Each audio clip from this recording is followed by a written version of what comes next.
welcome back.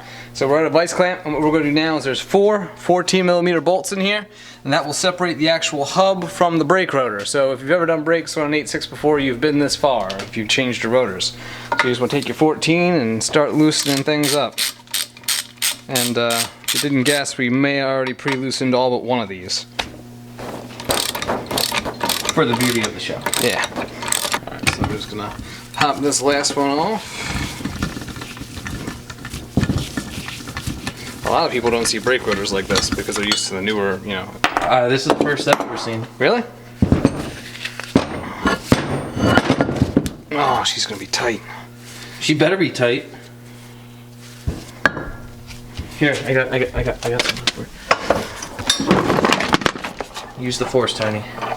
Okay, so I know you guys can't see me, but you can see the brake. What you got here is the rotor and the front of the hub. These can be really frozen. We just cut because it was really fucking frozen. We used Mr. Sledge to get some off. Yeah, and so we got that popped, so then all you really need to do from this point is hit it a couple times with a sledge and then take a big ass pry bar and just pry it right off.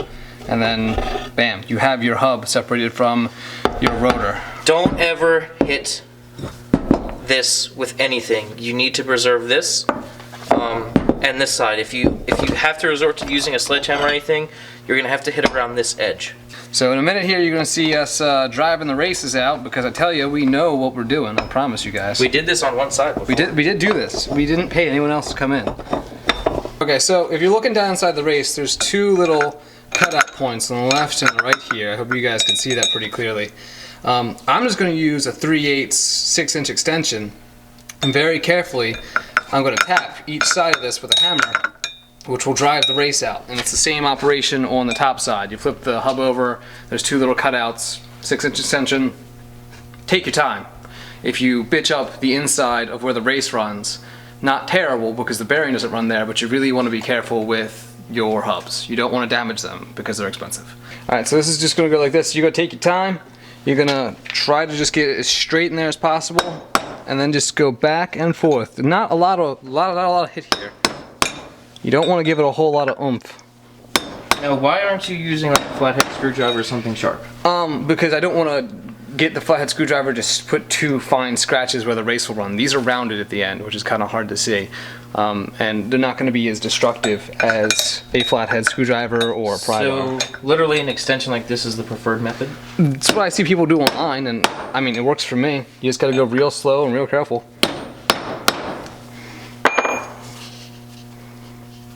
This isn't budging at all just yet. You can start to kind of feel it move, and you can get your finger in there and feel for a crack too. Feel the crack coming apart. Feel the crack. That moved it.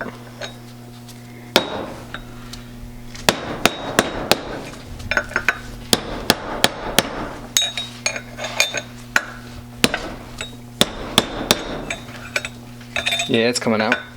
Slow but steady. Here it comes. See it. Snip, snip, snip. I don't know where it went. It's gone. It's gone forever.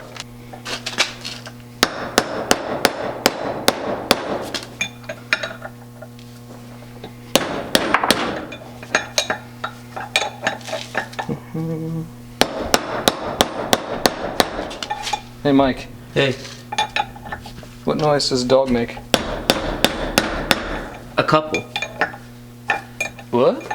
They go. Or that sounds to be the noise of a bitch. Thug life.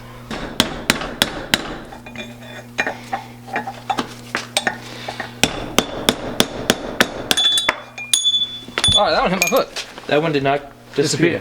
Yeah. So this is what a race looks like, and you can see this is where the bearing would ride.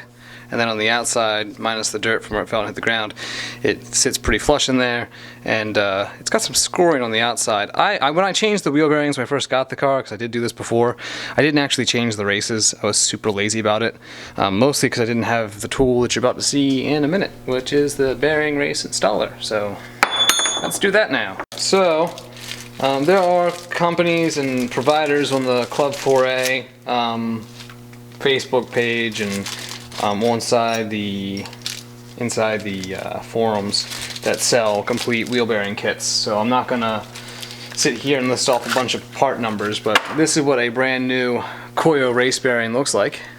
Pretty nice, right? So what you want to do is, with clean gloves, clean hands, put the bearing somewhere safe, and then clean out where the race rides. Try to say that 10 times fast.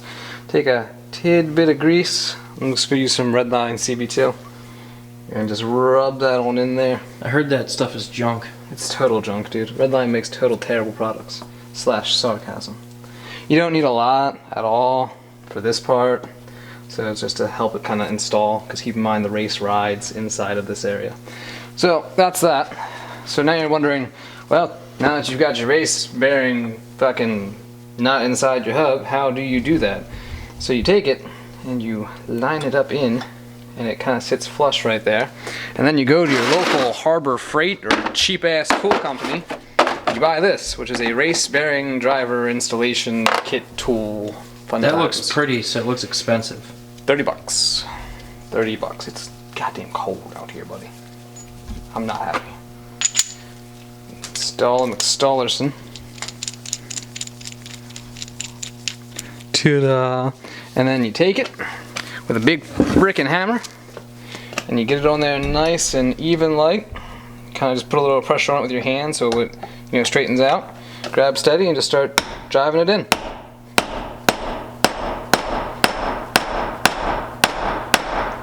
And when you'll get it down to a point, and you'll hear it make a different audible sound. That's how you know it's bottomed out. And then you want to give it like 1 or 2 solid good whacks past that, just to make sure it's all the way bottomed out. But you'll hear in a minute what I'm talking about. I always give it a good solid whack. That's always a good idea.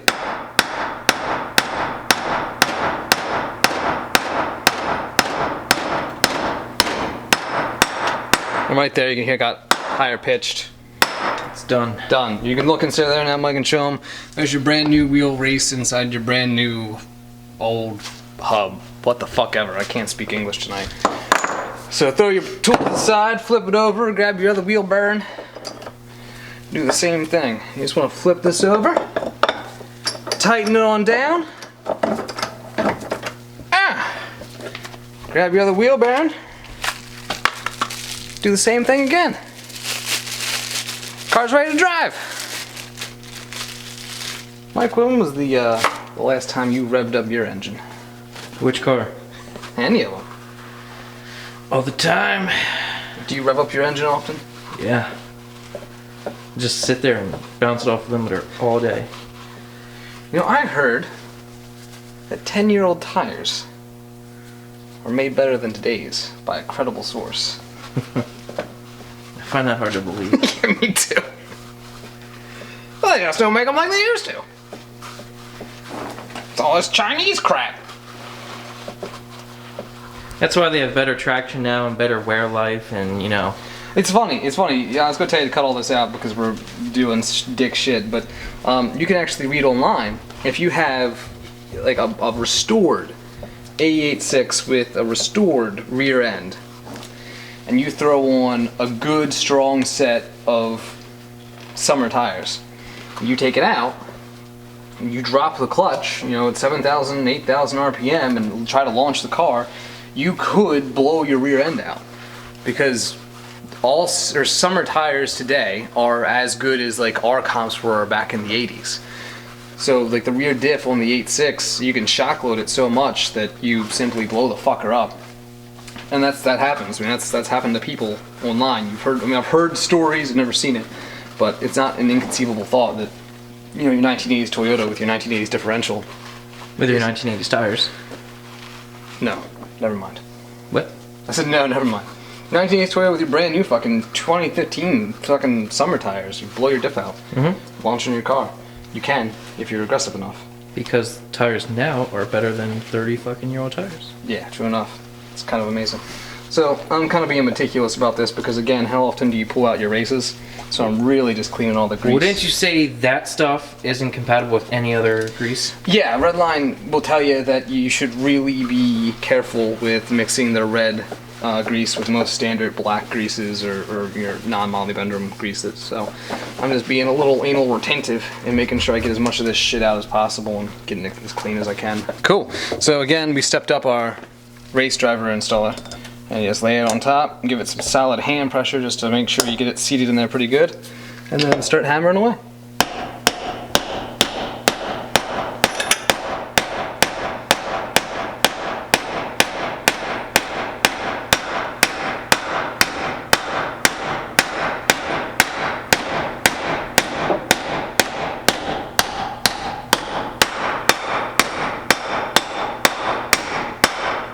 That feels like probably it.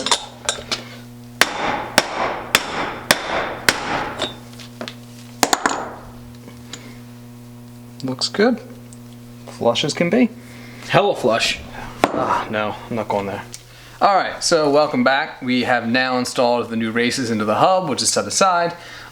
We went ahead, because the instructions aren't 100% clear on this kind of thing. I'm sure there might be a forum post on this.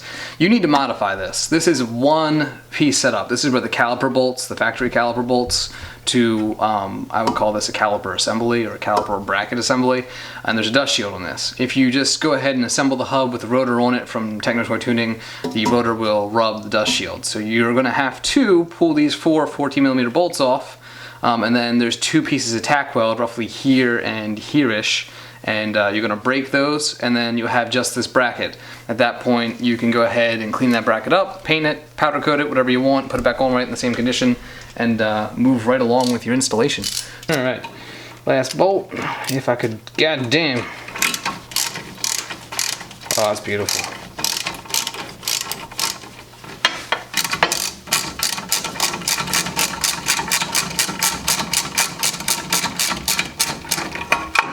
There you go. This whole assembly is just going to pop right off the spindle. Trying to scratch your spindle up, and then you're going to stay with just this guy. This whole thing is going to come apart, and you'll see that in probably a minute when we go ahead and tear it apart. While we have the brake stuff apart, this strut rod, or tension rod, depending on what you want to call it, is new. All this stuff, the inner and outer tie rods, I replaced all this stuff when I first got the car home when it was red. I did pretty much the whole front suspension. But when I got these new tension rods, I just used the factory bushings, and they are okay, but what I noticed is that there's some play in them, and you'll see from the sleeve, it's all screwed up, it's trashed. So I don't know if I got a bad brand, because I thought I got pretty much good OEM stuff, or if I didn't grease them enough when I put them in. So that side's already done, so you'll see me do this side, and it's pretty straightforward. You pop this bolt off, you pop those bolts off, you lift this up to get it out of the way, and there you go. So, here we go.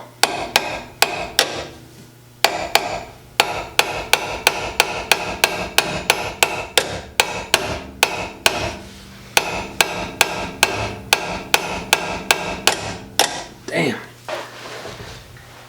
Well, when a hammer fails, you call on a mic. Got it. I fucking hate you. It's because I loosened it up for you.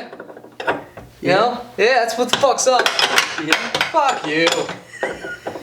Fuck you right in your fucking... Here. Goddamn a fucking tank fucking bullshit. God damn it, Mike. Every goddamn time there's something stuck. No, Mike, let me get down there and look at it. Oh, it's undone. It was hand loose for me. Fuck you. Fuck you right in your fucking smug ass fucking face. I'm a dick, you're a dick. Mike, go get your help down here as I beat the fuck out of this with a hammer. Yeah, sure, done. I fucking was wailing that thing. And I pushed myself against the car and it didn't fucking move. And then fucking you come under here in 3 fucking seconds. 3 goddamn fucking seconds you get it fucking undone. Cause that's fucking you. I'm sorry. I'm like Arnold. Yeah, you're fucking like Arnold, alright. Yeah, goddamn dick is what you are. Alright, Arnold's not as big as me. You want film? I am filming. Oh, good. Alright, well, there's 2 14 mils down here under the control arm, which I also replaced the, fucking, that thingamabob. I'm fucking tired. I'm fucking done. You know this car's never gonna get done because I work on it for like 4 hours. I'm like, I know. That's 2015. I think I'm good. How was installing that white line front sway bar? Ah, dude, man, it's like a 4-second installation, dude. It's like nothing. You don't have to take half the fucking front subframe off the fucking car. And everything went together perfect, like nothing broke, no brackets broke or anything? No, nothing broke. Nothing broke, nothing happened. Fucking, I love those end links. They look real fucking professional. So if you were to get a front sway bar for your Focus ST, would you get a white line front sway bar? You know, I don't know. Fucking white line makes good stuff, right? But this fucking end link system, it's fucking, it's fucking bozo. All right, so all we need now is to bench press it. Take a nap. Take a nap. Okay. Now we gotta lift this up with a jack and then wiggle this bitch free and it pops out and you get the bushing off of it. Maybe I can just lift up on it. Fuck you!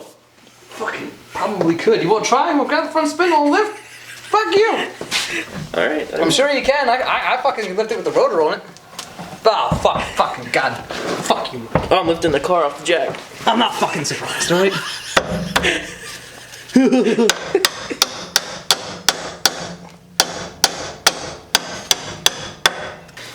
I had to do this on the other side too. I was told you can get these out without doing this, but just for simplicity's sake, I'm going to pull the 2 bolts holding the strut tower housing off from the lower control arm and the ball joint, and then this whole assembly will lift up, bring out, and then that'll pop right out. So, an extra few minutes of work here. Yeah. Good. Ah! Then you just gotta lift this up. Oh, look at that. Ta-da! Alright, so this is the bushing on this side, this is the sleeve. And if you look, ladies and gentlemen, it's supposed to go like this. And it's super duper, see if you can, super duper worn. And I mean, these aren't even old. I mean, they're just fucking toast. Look at that. That's trash. That's no good. That's not good for nobody and nothing. It shouldn't be like that. It should be like, it should be like this. Firm, tight, good, all the things you want. Mm-hmm.